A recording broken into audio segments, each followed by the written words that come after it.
So I'm audible, screen is visible, Yes, sir. and one note you can see, right? Yep. Okay, perfect. All right. So I can take up questions first, maybe a couple of minutes, just if there is any question from the students, lectures, or problems we have already solved in the tutorial. Anything on that, please feel free to ask. Otherwise, I'll proceed with the left problems. Okay. So anything from the lecture class or any problem which has already been solved in either the tutorial or discussion session. If there is any query on that, please ask. Sir, can work be non-expansive or compressive, like without a volume change?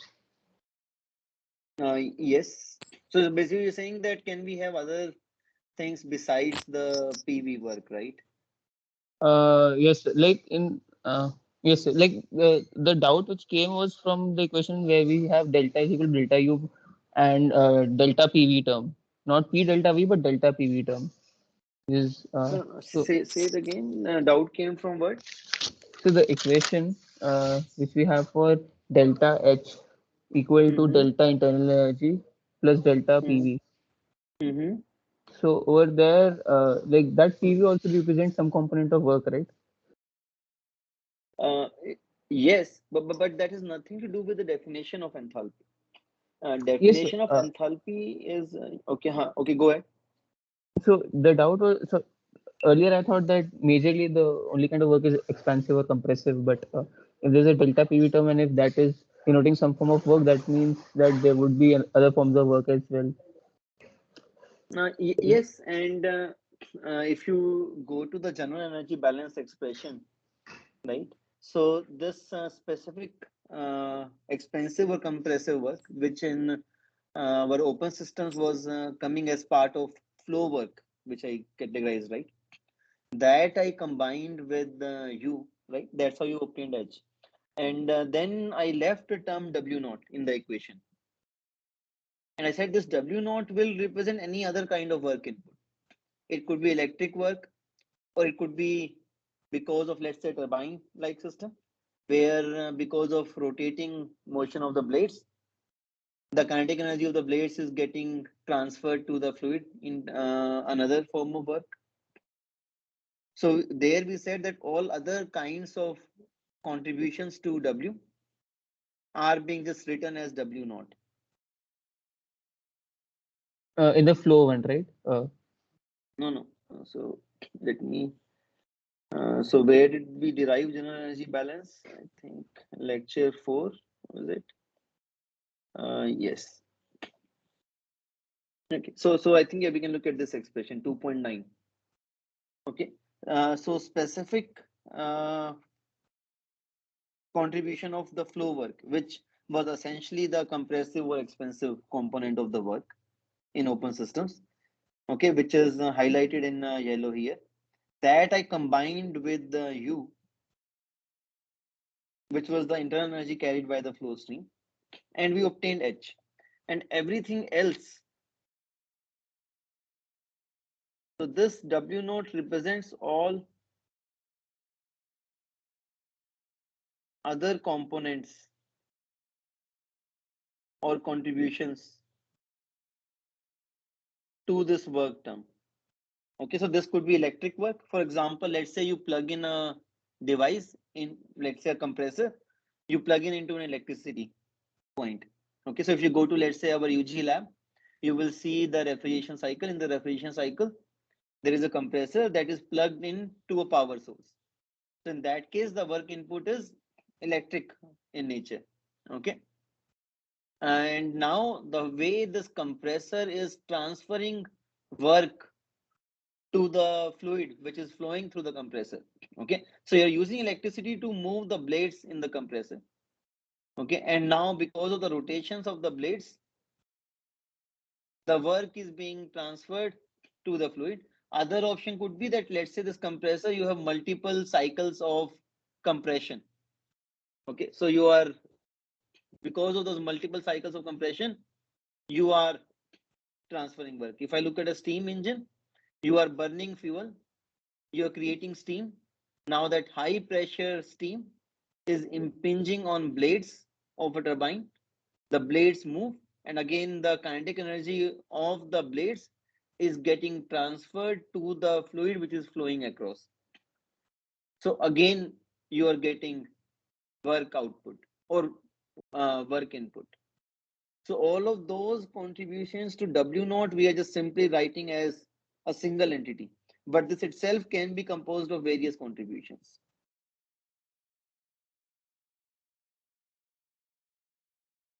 All right, sir. Does that answer? I mean, I'm not sure. Yeah, So, the so doubt simple is answer is that there can be other contributions to work, and all those other contributions to work we are just putting in this dummy variable W naught. yes, sir. So, Good. okay, and specific examples as I mentioned was electric work, work because of moving blades. All of those are specific examples of work. Other Yes, sir. questions?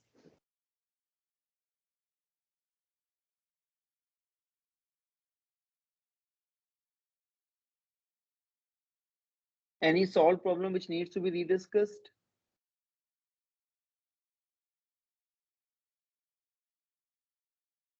Okay. So I have marked a few problems. Again, if there is any specific problem that you want to be discussed, you can ask me, okay, at Okay. any point. Sir, Yes. sir, this question is, I mean, it's not related to the course, but I just wanted to ask that while solving questions, can we, I mean, in many questions, the units are given in like FPS units and all, but sometimes it is uncomfortable to use them. So can we, I mean, can we use them in SI units first? Can we convert them in SI units, then solve? It will be lengthy, I know, but the final answer then we can convert back. I mean, is it a good practice to solve like this? I mean, yes, that's okay. So to an extent, let's say, I would say even if let's say in the exams, I'm giving you questions in SI units to maybe avoid those mistakes. But if you go to industry, you will actually see that all these units will be floating around. In industry, not all measurements, all numbers, all readings would be getting reported in SI units. So yes, you need to learn to work with other systems, and after that, the choice is up to you. If you feel more comfortable in first converting to SI, solving in SI, and converting back to other unit system like FPS, that's okay. So there I cannot say one approach is better than the other. Okay, sir. Okay. All right. So let us take a look at problem number 2.8.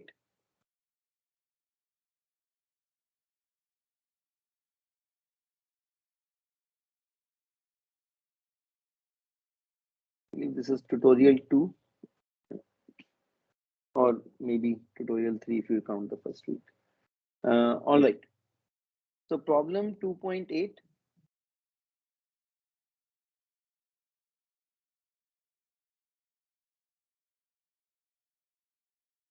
So the details which are specified are that you have a binary mixture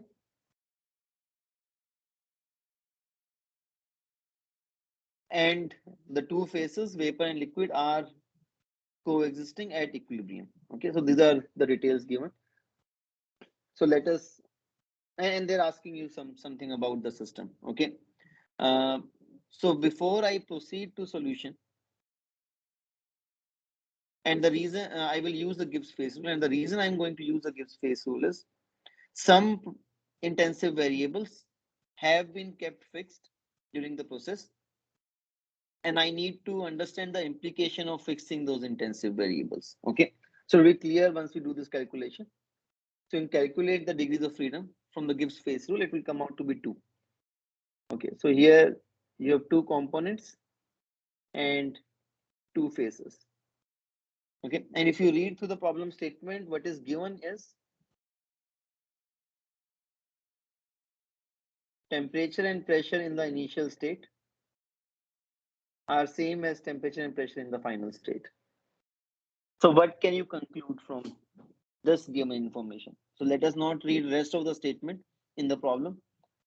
Given information is temperature pressure in initial state are same as temperature pressure in the final state.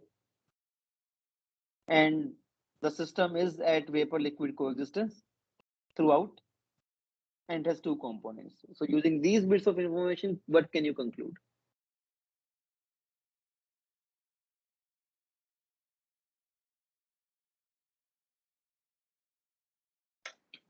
Any deductions can I reach from here?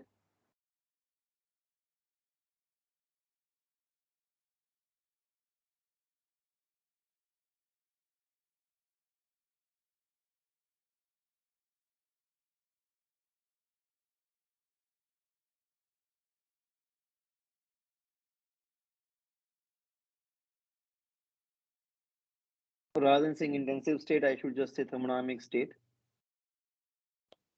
Sir, I think since it's given that the temperature and pressure will remain the same, matlab it will be restored after adding additional moles of species 2. So I think the volume will change of the both the things. Volume ratio will change so that the temperature and pressure remains the same. Volume ratio of what? Vapor and liquid. Okay, but is that a Gibbs phase variable? No, sir. The volume ratio. No. So first we need to focus on the Gibbs phase variables, right? Because that the reduction here would be because the system is only 2 degrees of freedom. So that means if I fix two intensive variables, I fix the thermodynamic state of the system. Now the second part of the given information is temperature pressure in the initial state are same as temperature pressure in the final state. That means whatever I have done to the system, but because T and P are same in initial and final state and degrees of freedom are only 2, that means the thermodynamic system has not changed during the process. Thermodynamic state in the initial is same as thermodynamic state in the final. Okay, so whatever thermodynamic state you had at the beginning, same thermodynamic state you have at the end. Okay, now if you look at further, they are asking us about some questions about the moles. Okay, so they are asking us some questions about what is happening to the moles of liquid and which variable, which intensive variable is linked to the moles.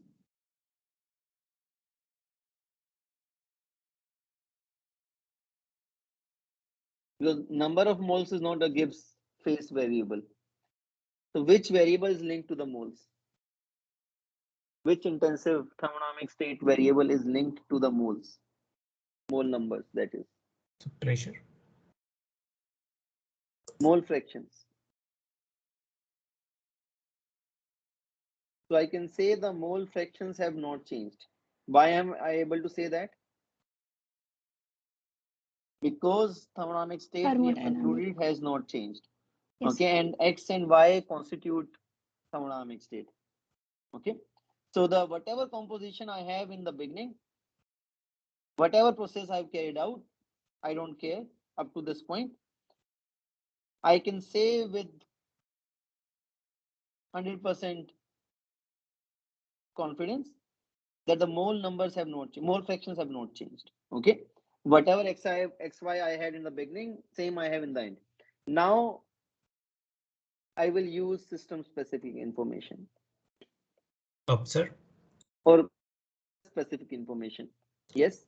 Sir, can we interpret it like this, that the partial pressures have been same after the process also?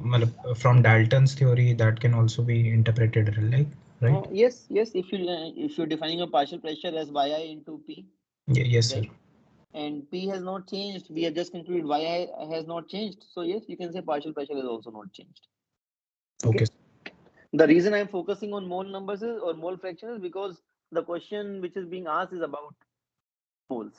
Okay, so therefore I have focused my attention on xy. So what else we know? It is given that species 2 is not soluble in the liquid. So therefore, mathematically that means x1 is equal to 1, x2 is equal to 0. Mole fraction of species 1 in the liquid is equal to 1. Mole fraction of species 2 in the liquid is 0. Okay. Now they said that I have added some moles of species 2 in the system.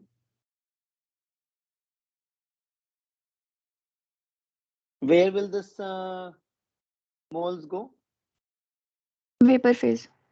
They will Vapor all phase. tend to go to the vapor, right? What will be the implication of this? The vapor pressure would increase. Okay, so the mole fractions will change, right? But we have just concluded they cannot change because I've restored the temperature pressure to the final state.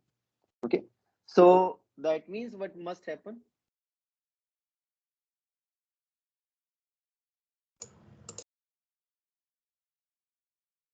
Trains are, I have added something to the vapor phase, and I don't want y1, y2 to change. Okay, x1, x2 are not changing, right? Because our process condition is such that species 2 is not soluble in the liquid. So x1 is equal to 1, x2 is equal to 0. So we've already established x have not changed. Further, I want to ensure y's are also not changing.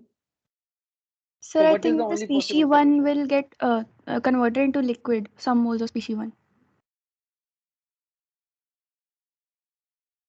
Will that help? Actually, it needs to be the other way around, right? Yes, sir. I think they will get converted into vapor.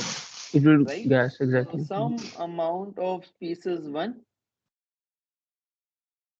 gets converted to vapor. You can actually calculate how much amount if I tell you how many moles of species 2 I have added. However, here they are not asking you to quantify. They're asking you to tell the direction.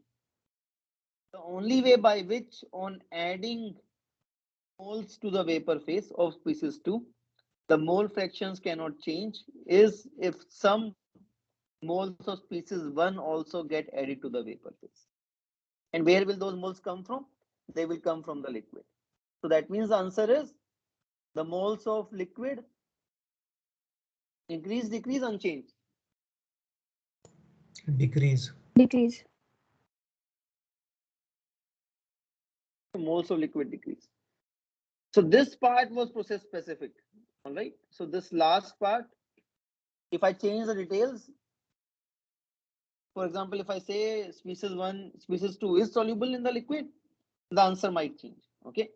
So the first part was thermodynamics, second part added details from the given process. Okay. And together we were able to solve the problem.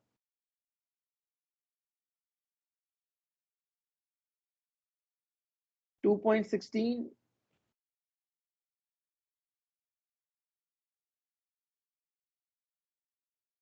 There are some process irreversibilities in a process. Because of that, there is water. And now they're asking you, can you insulate this motor? So let's say that I have some electric motor.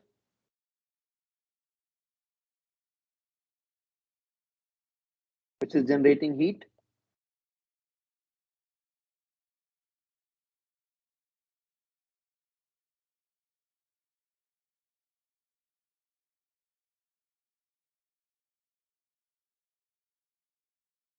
And the solution being suggested is I insulate to solve this issue. Okay. So minimize this energy loss by insulating it. So is that a viable solution? So could you tell a bit about internal irreversibility? Like how is that? Is that affecting anything? Forget. So you can forget per se about internal irreversibility, but main thing is there is irreversibility. So now this internal irreversibility might, let's say, if I look at the way by which is producing work or converting one form of work to another. So let's say the input is electric, saying electric motor, right? So input is a power source. And now if I took the example of compressor, right? So after that, there need to be some moving parts within so that the electric work can be converted into some other form of energy. So maybe there is a fluid flowing across this motor and you want to increase the pressure of that fluid or you want to increase the velocity of that fluid. Okay. So in a sense, you are converting one form of work to another. And during this conversion from electric to something else, there is an irreversibility involved, which we are calling is the internal irreversibility. Okay, so if I take the example of a compressor, for example, There are single stage compressors, there are multi-stage compressors. Single stage compressors, as the name suggests, increases the pressure in single shot. Multi-stage compressors will increase the pressure in small steps. So it will still go from P1 to T2. So on the outside, you will see the pressure is increased from P1 to P2. However, within the compressor, that increase happened in multiple steps. And the reason you are using multi-stage compressor, even though it is more expensive, is because it has lower irreversibility. So that's what they are referring to in terms of internal irreversibility. So this refers to the irreversibility associated with changing one form of energy to another. And whenever there is irreversibility, you will see times it would be seen to the observer in terms of heat ultimately. Okay, so there is heat loss to the surroundings because of these internal irreversibilities. I insulate to solve the heat problem. What is the issue with this suggestion? So won't the temperatures keep rising then? What will keep rising? The temperature Okay, of the why heat. the temperature will keep rising? Because if you insulated, the heat will stay there and then it would. Yes. So you are not saying that Yes. I'm going from a single stage compressor to a multi-stage compressor so that I reduce internal irreversibility, right? So that means since I'm not tackling the issue of irreversibility, I am just hiding it by insulating. Now that heat which was earlier getting lost to surroundings, so same heat would still be getting generated, but it will get trapped inside and it can in principle melt the insulation, melt the motor or parts of the motor, right? Because it can, that means if you keep operating that motor with insulation, its temperature will keep on increasing depending on the quality of your insulation, right? So since you are not reducing or doing anything about the internal irreversibility,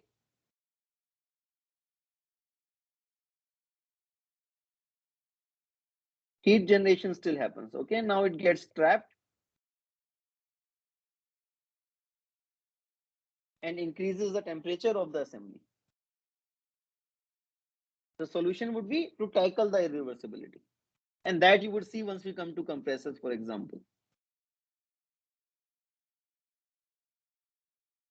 2.18, it's kind of simple algebra, so I'm not going to delve much on it. I will just show you the implication of the numbers. Okay.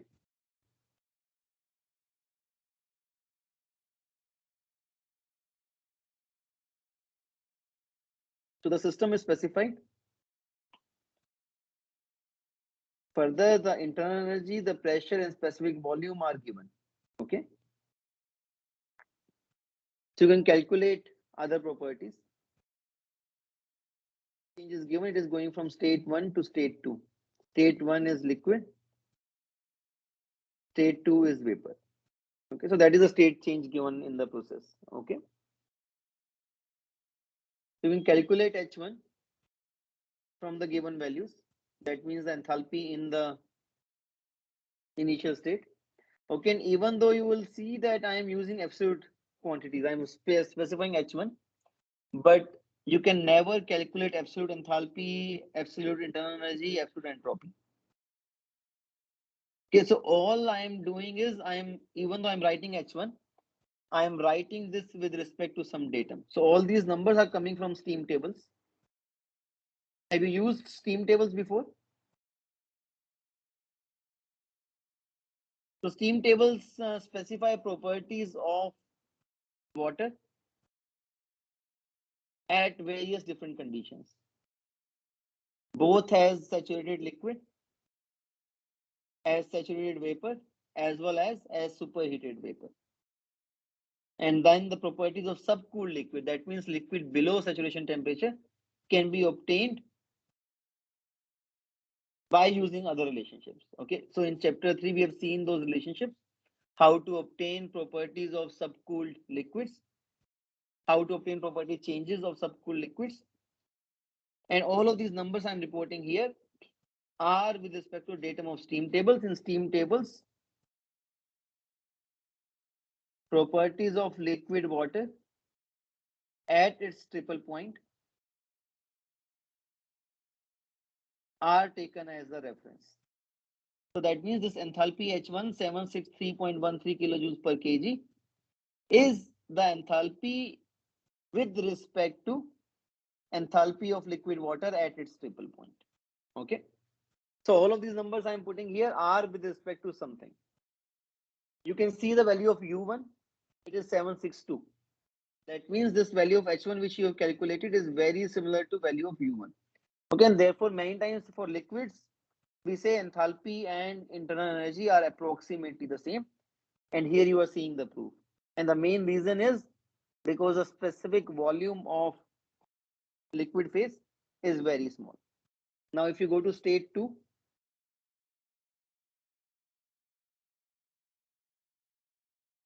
you again can calculate H2. And you will see these two would be sufficiently different because state 2 is the vapor state. Okay, you can further calculate changes. Delta U, delta H, I'm giving you the answer. You can check your solution. And what you will see is these two are again sufficiently different. And the reason these are sufficiently different is because state 2 is a vapor state. If state 2 was also a subcooled liquid, delta U and delta H would have been very similar. Okay. 2.20, which is simplification of the generalized energy balance for several steady state steady flow unit operations, was done in the discussion session. So now we'll see application of that simplification. Okay, so I'm going to solve a couple more problems which are application of the simplifications of the general energy balance which we did in 2.20. Any questions, any queries up to this point? So in this delta H would be found by delta U plus delta PV, right? Where we P final, P initial, V initial. That's the method, right? Yes, yes.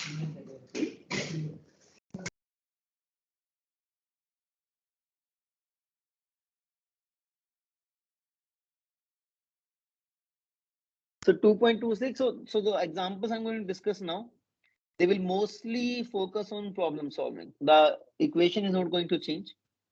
We've already discussed how to simplify that equation. Now all we are going to do is just learn how to solve some problems, what mistakes can happen, how to avoid those mistakes. Okay. So this specifies a compression operation from state 1 to state 2. There is some heat loss and there is some work input into the system. Okay, so both of those I'm writing here as exchange with the surroundings in a sense. Okay, so it's a simple problem. You don't really have to draw a control surface, but let's say I do it for the sake of completion.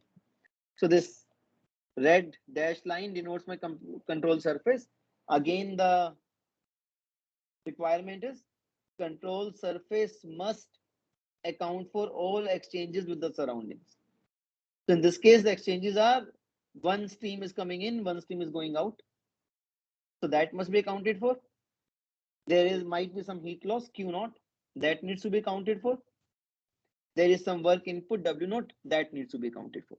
Okay. We already discussed the simplification of the equation, the general energy balance. So I'm going to directly write down the simplified expression.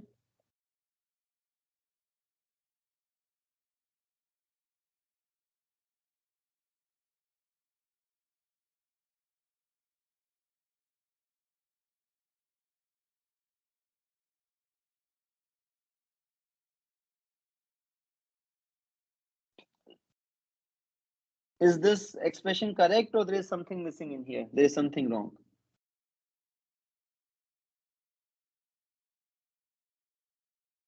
Sir. So the What's kinetic that? energy units are inconsistent. That is defined as joules per kg, right? Joules per Correct. second. So we have to multiply by molar mass or molecular weight. So delta H, if you look at that, we will write in terms of, let's say, kilojoules per kilomole. Okay, and the reason I'm using kilo is because that's typically the magnitude. Okay, and the molar flow rate also will write in terms of kilomoles, but doesn't matter. You can write in joules per mole or kilojoules per kilomole, doesn't matter. Now the kinetic energy part, U square by 2 essentially comes when you divide kinetic energy by mass. Okay, so that means the units of this quantity are kilojoules per kg. You multiply it by the molecular weight, which has units of kilogram per kilomole. And from here you can see the second term also comes out to be kilojoules per kilomole. Okay, and then on the outside you have N naught, kilomole per second, so you will end up with kilojoules per second for the entire term. And again W naught, that means would be in kilojoules per second, that is in kilowatt. Okay, so whatever values you need now you can put in here. That was the only thing which you kind of wanted to ensure you don't make a mistake about. Okay, so I will give you the answers. You can check your calculations later on. The N naught delta H term will come out to be 88.9 kilowatt. Q naught comes out to be minus 9.9 kilowatt. W naught is given in the problem, but at least the magnitude is given, and many times that's how it will work. The magnitude would be given, sign you might have to calculate or determine yourself. Okay, so what is the work input?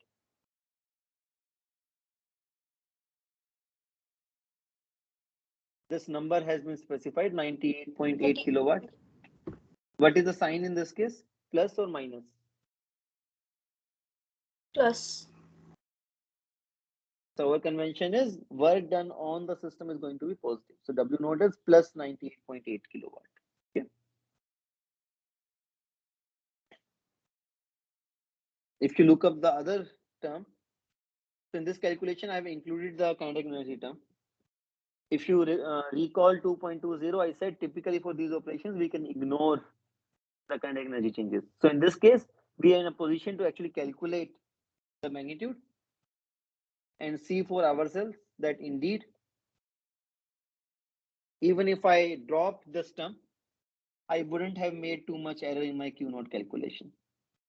Okay, so its value is much smaller than Q naught and not delta H, W naught. So this quantity is, in comparison to any of the other three quantities, is much smaller. Okay, which is the typical expectation, that the kinetic energy loss, gain or loss, doesn't matter, in this case it is loss, is not significant. Okay, in these operations.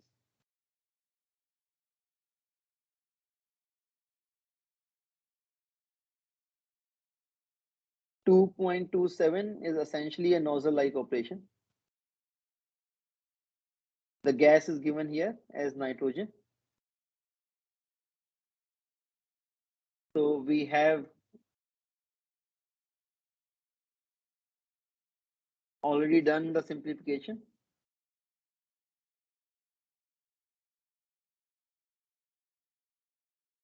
Sir, Yes. in this question, I mean, from the problem statement, we cannot interpret whether it is a nozzle-like operation. I mean, how do we make the assumption? How do we consider that it is a nozzle-like operation or some other unit operation? I'm not making the assumption here. So all I am seeing is that you have pressure drop for flow across a partially opened valve. Is given to me. So let's read the problem statement. Nitrogen flows at steady state through a horizontal insulated pipe with inside diameter of 1.5 inch. A pressure drop results from flow through a partially opened valve. So there is a pressure drop during flow, and then they are giving you the values. The valve pressure is given, temperature is given, velocity is given. Pressure just downstream from the valve is also given to you. and they're asking you what is the temperature. So main thing what has happened here is there is a Pressure drop. actually I've partly drawn it incorrectly. So the diameter is not changing. So let's say this is your valve across which the pressure drop happens.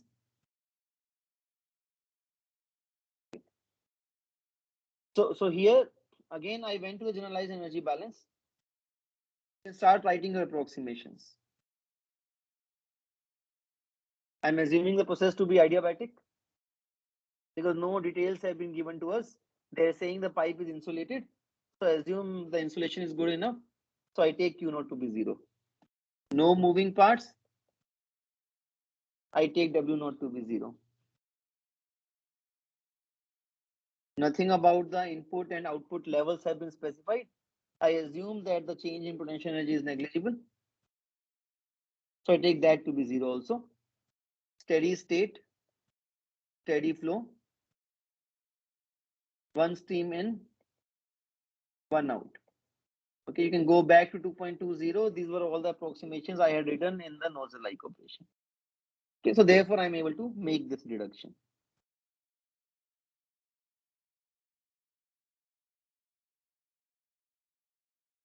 So now let us come to individual terms.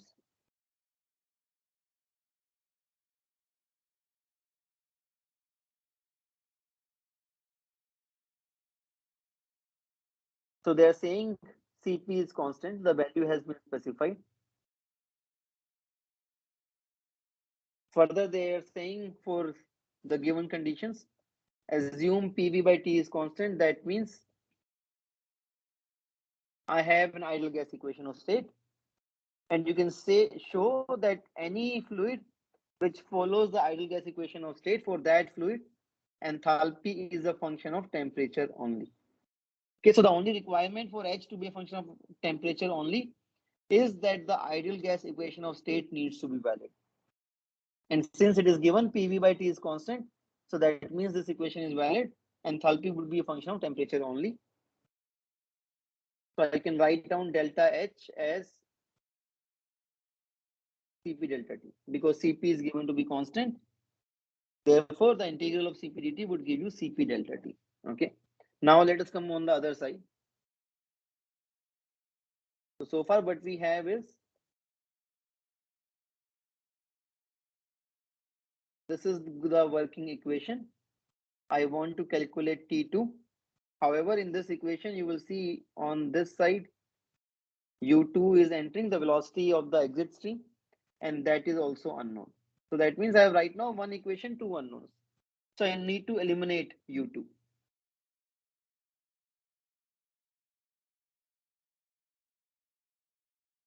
So for that, I will use the continuity equation.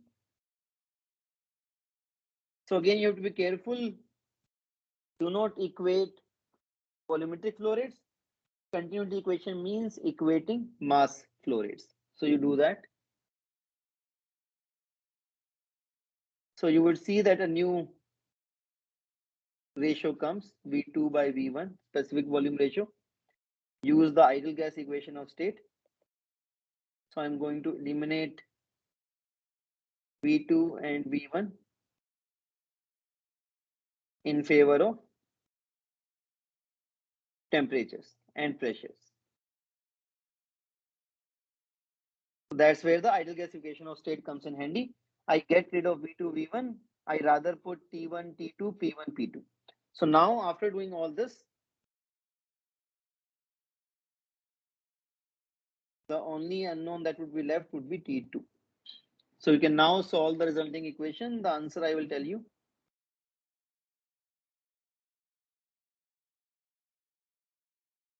And it comes out to be in Rankins. Why I was not able to directly calculate the temperature in Fahrenheit? The temperature which is given to us, the input temperature is in Fahrenheit. So why the change of unit was necessitated? Sir, I think we cannot use, we can only use the absolute temperatures like Kelvin and Rankine. Where? So in ideal gas equation. Correct. So when you're writing Cp delta T, right? So this guy doesn't care about that, right? Because it is delta T. So this doesn't care as long as your units are consistent. That means you're defining Cp correctly. It doesn't care. However, you're right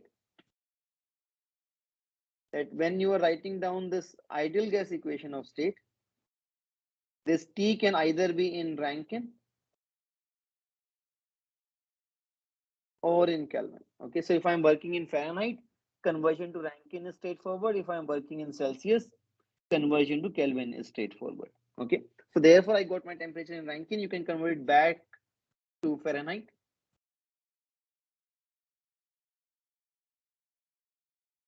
And look at the internal temperature.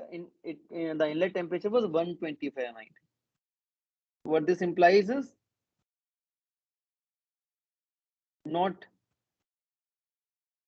significant cooling. You started at 120 Fahrenheit, you ended up at 119 Fahrenheit. Okay. However, if I tell you that nitrogen is used in cryogenic applications,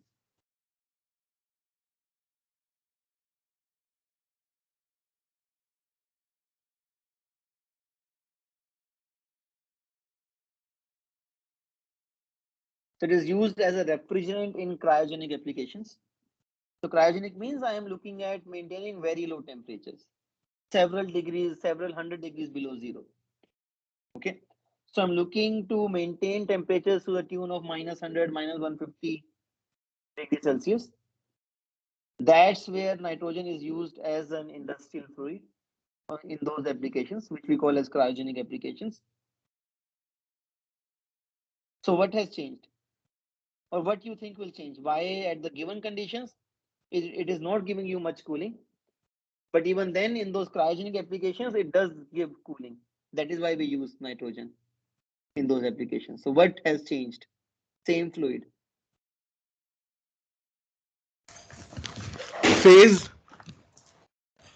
It's still, let's say it's in the vapor, even if it's in the vapor state, it will still work.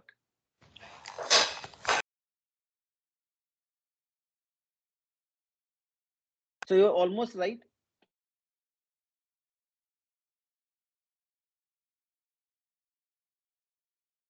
The thermodynamic state at inlet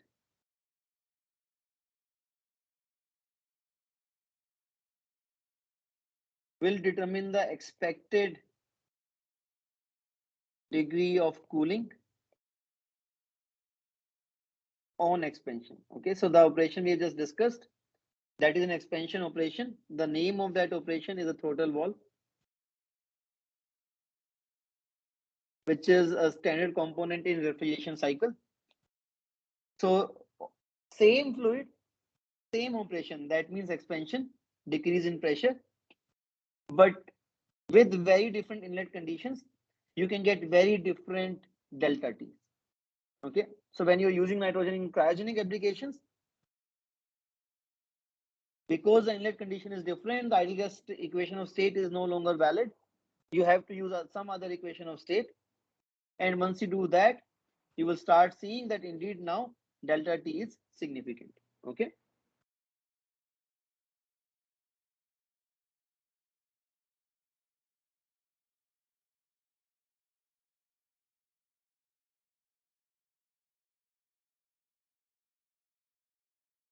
So take a moment to read through 2.33. That's probably, I think,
Sorry, I lost connection. Am I audible now? Yes, sir. Okay. So 2.33, go to the problem statement again many times. Details might not be given. Okay, so for example, they're not specifying directly the operation is adiabatic, but since nothing about change is specified. Sir, your screen is not visible. Not visible to anyone? Others Not visible, can... sir. No, sir, not visible. No visible, sir. Okay. But I'm audible, right? Yes, sir. Yes, sir. Perfect. So, and Yes, sir. so this 2.33, I will just speak it out. There's not really much in terms of calculation. So you use those standard simplifications of the generalized energy balance.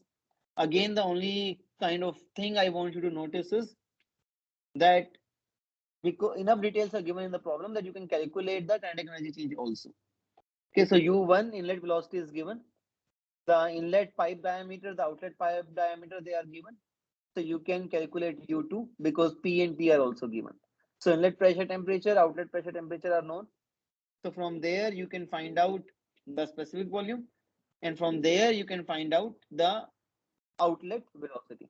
Inlet velocity is already given. From there you will be able to calculate the kinetic energy change, and once again you would see the change in kinetic energy is negligible with respect to other terms.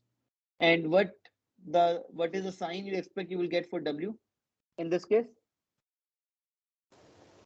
So negative. Negative. Okay, so it will be kind of an inverse of the compressor operation. Only difference is typically for compressor operations, heat exchange with surroundings is not negligible. Typically, heat loss is a significant contribution, or at least a measurable contribution. For turbine operations, typically heat loss is not that much. Okay, and what you will see is the turbine operation is much closer to a reversible operation compared to a compressor operation. And we'll be able to quantify this once we get to chapter 5 and chapter 6. Okay, so there we'll be able to put numbers in terms of how much closer turbine operation is to reversibility versus how much closer compressor operation is to reversibility. We'll be able to quantify those things. Okay. So that's all for today's tutorial from my side. Any questions I can take up?